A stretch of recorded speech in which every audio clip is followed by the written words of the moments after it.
saya 24704142 dari kelas A. Pada saat ini saya akan mempresentasikan definisi dan contoh dari ontologi, aksiologi, logika, dan epistemologi secara terstruktur. Ontologi adalah cabang filsafat yang mempelajari hakikat keberadaan dan realitas. Istilah ini berasal dari bahasa Yunani di mana ontos berarti ada dan logos berarti ilmu atau teori. Ontologi berfokus pada pernyataan tentang apa yang ada, sifat-sifatnya, dan hubungan antara entitas. Contoh ontologi adalah ontologi teman. Seorang teman tetap dianggap teman meskipun penampilan atau sifatnya berubah seiring waktu. Yang kedua ada eksistensi. Eksistensi adalah keberadaan atau ada yang berasal dari kata Latin existere yang berarti muncul atau timbul. Dalam konteks manusia, eksistensi mencakup pengakuan dan aktualisasi diri. Contoh dalam eksistensi adalah eksistensi media sosial, penggunaan TikTok sebagai ajang untuk menunjukkan eksistensi diri waktu. Ketiga ada substansi. Substansi adalah inti atau pokok dari sesuatu yang mencakup elemen-elemen mendasar yang membentuk suatu konsep atau objek. Contoh substansi adalah dalam filsafat konsep dasar yang membentuk realitas seperti ide-ide Aristoteles tentang substansi sebagai dasar keberadaan. Dan yang keempat ada aksiden. Aksiden adalah sifat atau atribut yang melekat pada suatu entitas tetapi tidak menentukan keberadaannya. Contoh dari aksiden adalah manusia. Tinggi, berat, dan warna kulit adalah aksiden. Meskipun sifat-sifat ini berubah, manusia tetap dianggap manusia. Dan yang kelima ada esensi. Esensi adalah hakikat atau inti dari suatu entitas yang menjadikannya apa adanya. Secara filosofis, esensi mencakup sifat-sifat permanen yang diperlukan agar sesuatu dapat diidentifikasi sebagai jenis tertentu. Contoh esensi adalah esensi manusia, kemampuan berpikir dan berbahasa yang membedakan manusia dari makhluk hidup lainnya. Dan yang keenam adalah materialisme. Materialisme adalah paham dalam filsafat yang menyatakan bahwa materi adalah satu-satunya realitas yang ada. Contoh materialisme adalah gaya hidup, mementingkan kepemilikan barang-barang mewah dan konsumsi berlebihan. Dan yang ketujuh adalah idealisme. Idealisme adalah aliran filsafat yang menekankan bahwa gagasan dan pemikiran adalah dasar dari realitas. Contoh idealisme adalah idealisme filosofis. Pandangan Plato yang menyatakan bahwa dunia ide adalah lebih nyata daripada dunia fisik. Dan yang kedelapan adalah dualisme. Dualisme adalah pandangan yang menyatakan adanya dua entitas atau aspek yang berbeda namun saling berinteraksi. Contoh dualisme adalah dualisme sosial. Dalam masyarakat, terdapat perbedaan antara kelompok kaya dan miskin yang menciptakan ketidaksetaraan dalam akses terhadap sumber daya. Dan yang kesembilan adalah monisme. Monisme adalah paham filosofis yang menyatakan bahwa hanya ada satu substansi atau realitas yang mendasari segala sesuatu. Contoh monisme adalah monisme materialistik. Semua fenomena mental dianggap sebagai hasil dari interaksi materi seperti dalam pendekatan ilmiah. Dan yang ke-10 ada realitas fisik. Realitas fisik adalah keberadaan nyata yang dapat diamati dan diukur, mencakup semua hal yang bersifat material dan dapat dirasakan melalui indera. Contoh realitas fisik adalah benda-benda sehari-hari, yaitu meja, kursi, dan buku yang dapat dilihat dan disentuh. Saat ini kita akan masuk materi yang kedua yaitu aksiologi. Aksiologi adalah cabang filsafat yang mempelajari nilai-nilai baik dalam konteks etika atau moral maupun estetika atau keindahan. Istilah ini berasal dari bahasa Yunani di mana aklos berarti nilai dan logos berarti ilmu. Contoh dari aksiologi adalah dapat ditemukan dalam norma hukum di mana nilai keadilan dan ketidakadilan dievaluasi berdasarkan prinsip moral. Nilai moral. Nilai moral adalah prinsip atau standar yang membimbing perilaku individu dalam menentukan apa yang dianggap benar dan salah dalam interaksi sosial. Nilai ini sering dipengaruhi oleh budaya, agama, dan pengalaman hidup.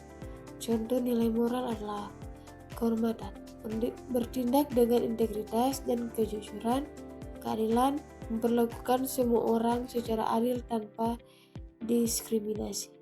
Ketiga adalah estetis. Nilai estetis adalah prinsip yang digunakan untuk menilai keindahan suatu objek atau karya seni. Contoh nilai estetis adalah objek arsitektur mahal yang dikenal karena simetri dan harmoni di desainnya. Dan subjektif, preferensi seorang terhadap lukisan tertentu berdasarkan pengalaman pribadi dan latar belakang budaya mereka. Yang keempat ada etika. Etika adalah ilmu yang mempelajari tentang baik dan buruk serta norma-norma yang mengatur perilaku individu dalam masyarakat. Contoh etika dalam kehidupan sehari-hari: bersikap jujur, mengatakan yang sebenarnya tanpa berbohong, menghormati orang tua, menunjukkan rasa hormat kepada mereka yang lebih tua. Yang kelima adalah etika normatif. Etika normatif adalah cabang etika yang menetapkan norma dan prinsip tentang perilaku ideal yang seharusnya diikuti individu dalam kehidupan sehari-hari. Contoh etika normatif adalah kejujuran, mengharuskan individu untuk selalu bekerja jujur dalam setiap situasi. Dan kedua, tanggung jawab, mendorong individu untuk bertanggung jawab atas tindakan dan keputusan mereka. Yang keenam ada etika terapan, adalah cabang etika yang mengaplikasikan prinsip-prinsip moral dalam situasi nyata dan spesifik.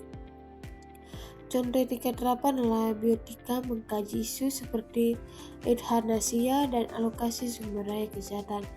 Etika bisnis, menentukan tanggung jawab perusahaan terhadap konsumen dan masyarakat. Yang ketujuh ada mata etika. Mata etika adalah cabang filsafat etika yang mempelajari sifat, asal-usul, dan makna dari istilah-istilah etis. Contoh mata etika adalah analisis istilah moral, meneliti makna dari kata keadilan dalam konteks hukum dan etika. Teori kognitivisme adalah mengklaim bahwa pernyataan moral dapat benar atau salah seperti pernyataan faktual. Yang kedelapan adalah utilitarianisme, adalah teori etika yang menilai tindakan berdasarkan hasilnya, di mana tindakan dianggap baik jika menghasilkan kebahagiaan atau manfaat terbesar bagi jumlah orang terbanyak. Contoh utilitarianisme adalah kebijakan publik pemerintah yang memprioritaskan program kesehatan masyarakat yang menguntungkan mayoritas masyarakat.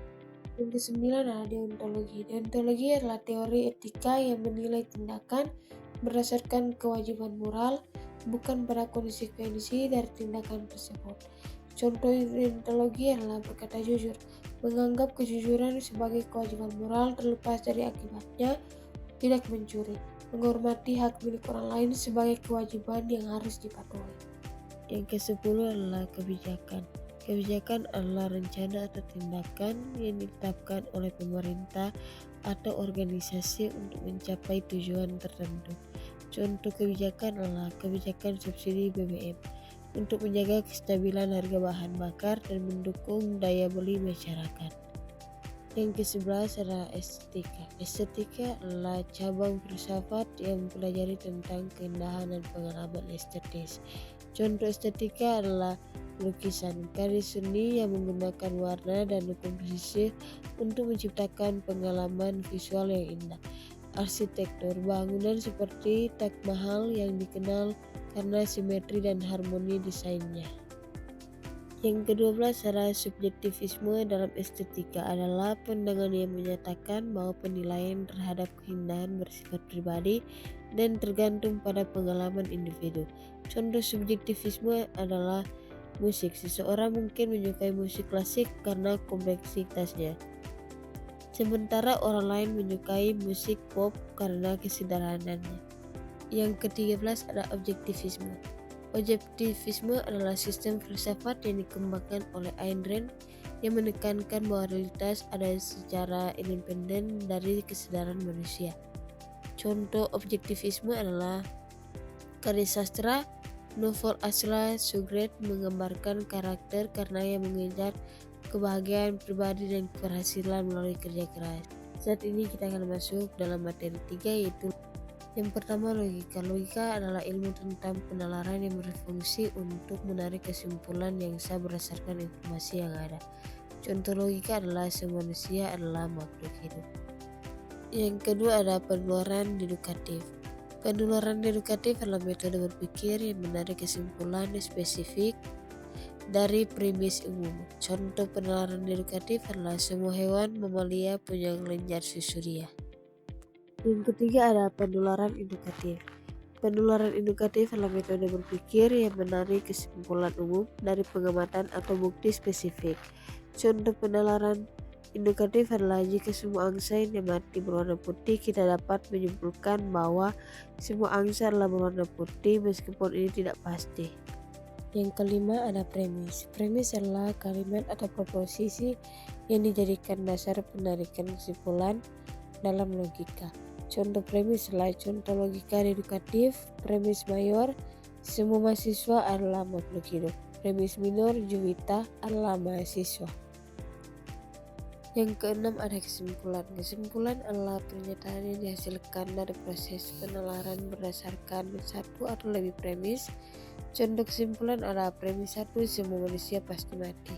Premis 2, Juwita adalah manusia. Kesimpulan Juwita pasti mati. Yang ketujuh ada validitas. Validitas adalah ukuran yang menunjukkan apakah kesimpulan dari sebuah argumen secara logis mengikuti premis-premis yang ada. Contoh validitas adalah premis 1, semua burung bisa terbang. Premis 2, elang adalah burung. Kesimpulan elang bisa terbang. Ini valid karena kesimpulan mengikuti logika dari premis. Yang kedelapan adalah kebenaran. Kebenaran adalah keadaan atau sifat dari sesuatu pernyataan yang sesuai dengan fakta atau realitas. Contoh kebenaran adalah pernyataan air mendidih pada suhu 100 derajat. Kebenaran pernyataan ini bahkan benar-benar karena sesuai dengan fakta ilmiah. Yang kesembilan adalah ad hominem, adalah sebuah strategi retori di mana seseorang menyerang karakter, sifat, atau atribut pribadi lawan debat alih-alih mengatasi substansi argumen yang dijadikan. Contoh ad hominem adalah Carl Sagan adalah pengguna ganja, maka semua karyanya tidak dapat dipercaya. Yang ke-10 ada strawman argumen, adalah jenis kesalahan logika di mana seseorang merubah atau menyederhanakan argumen lawan untuk membuatnya lebih mudah diserang atau dibantah. Contoh strawman argumen adalah argumen asli, kita perlu mengurangi penggunaan plastik untuk melindungi lingkungan. Yang ke-11 ada false dichotomy, adalah kesalahan logika yang menyajikan dua pilihan seolah-olah itu ada satu-satunya opsi yang ada, padahal mungkin ada pilihan lain yang tidak disebutkan. Contoh false dichotomy adalah jika kamu tidak mendukung kebijakan pemerintah saat ini, berarti kamu tidak mencintai negara ini. Yang ke-12 ada circular reasoning, adalah kesalahan logika di mana argumen mengulangi kesimpulan tanpa memberikan bukti yang substansial. Contoh circular reasoning adalah saya percaya bahwa buku ini benar karena apa yang tertulis di dalamnya memang benar.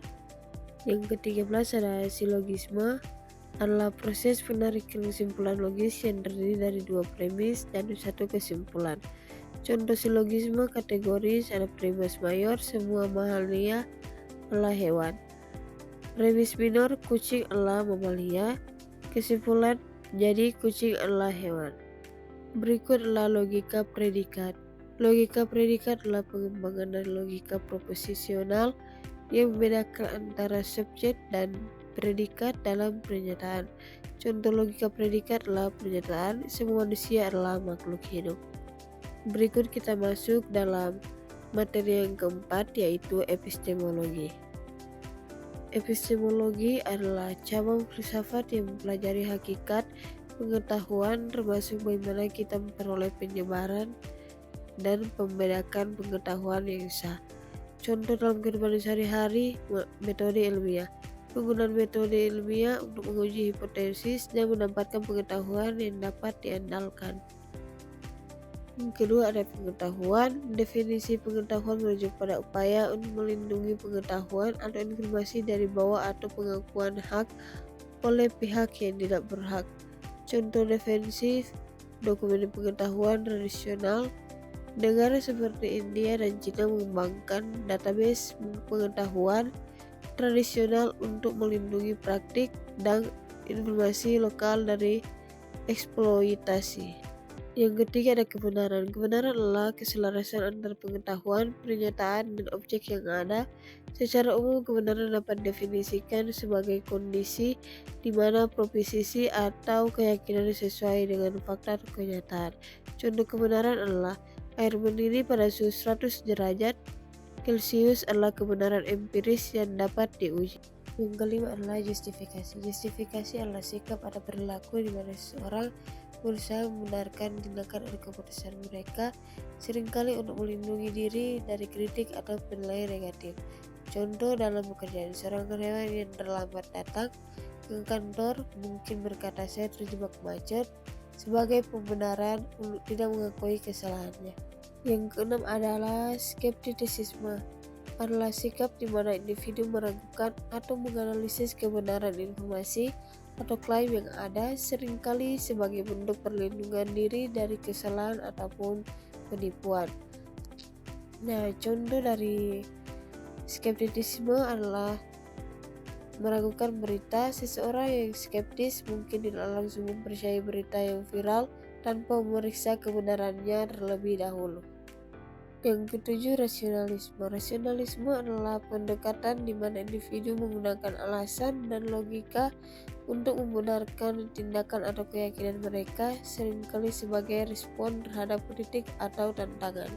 Contoh pekerjaan, seorang manajer yang memutuskan untuk tidak memberikan kenaikan gaji mungkin menjelaskan bahwa keputusan tersebut berdasarkan analisis kinerja tim meskipun ada faktor lain yang mempengaruhi. Yang kedelapan ada empirisisme, adalah sikap di mana individu mengandalkan pengalaman dan bukti konkret untuk membenarkan keyakinan atau tindakan mereka. Contoh empirisisme adalah kehidupan sehari-hari, keputusan medis, seorang pasien memiliki pengobatan berdasarkan pengalaman positif orang lain dengan terapi tertentu daripada hanya mengikuti saran dokter. Yang kesembilan ada a priori. A priori adalah istilah yang merujuk pada pengetahuan atau asumsi yang ada sebelum seseorang mengalami atau mengamati sesuatu. Contoh a priori adalah matematika. Pernyataan 2 tambah 2 sama dengan 4 adalah kebenaran yang dapat diterima tanpa perlu pemeriksaan langsung. Yang ke-10 ada a posteriori, adalah pengetahuan atau informasi yang diperoleh setelah pengalaman atau pengamatan. Contoh a posterior adalah pengamatan cuaca. Mengetahui bahwa hari ini hujan setelah melihat awan gelap dan mendengar suara petir. Yang ke-11 adalah pengetahuan objektif. Pengetahuan objektif adalah pengetahuan didasarkan pada fakta dan realitas yang dapat diverifikasi tanpa pengaruh dari pandangan atau emosi pribadi. Contoh pengetahuan objektif adalah 47% warga belum membayar tagihan pajak, keuntungan perusahaan meningkat 2 kali lipat tahun lalu, Donald Trump memenangkan pemilihan presiden 2016. 12 adalah pengetahuan subjektif. Pengetahuan subjektif adalah pengetahuan yang dipengaruhi oleh perasaan, opini, atau pandangan seseorang. Contohnya kepribadian orang. Seseorang mungkin merasa lebih suka produk merek tertentu karena mereka memiliki pengalaman positif dengan mereka di masa lalu. Terima kasih atas perhatian dan kerjasamanya teman-teman.